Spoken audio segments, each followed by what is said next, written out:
Rais wa shirikisho la kabumbu Tanzania TFF Wallace Karia ametoa tamko kali kufuatia sintofahamu iliyozuka baada ya mechi ya watani wa jadi Yanga na Simba kuahirishwa.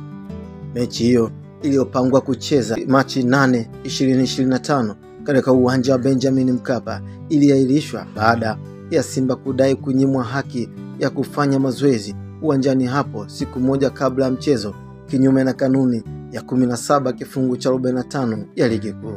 Katika taarifa ya bodi ya ligi kuu Tanzania bara TPLB ilieleza kuwa Simba haikuwasiliana na ofisa yoyote wa mchezo, timu mwenyeji wala mamlaka ya uwanja kuhusu nia yao ya kufanya mazoezi, jambo lililozua mkanganyiko.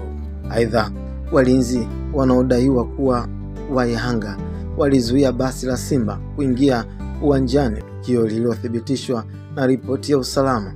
Kutokana na hali hiyo, TPLB iliamua kuahirisha mechi hiyo ili kufanya uchunguzi wa kina na kuhakikisha hakina tendeka kwa pande zote mbili. Tamko la Karia limeibua hisia kali kutoka kwa wadau wa soka.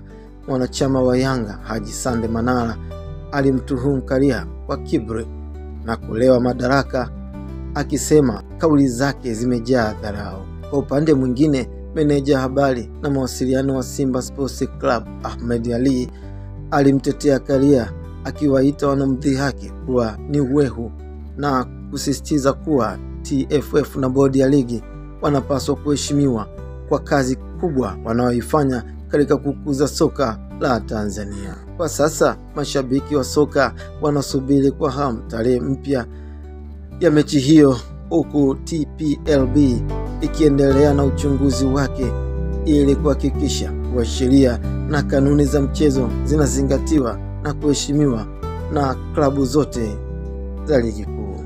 Hii ni Erasmi TV.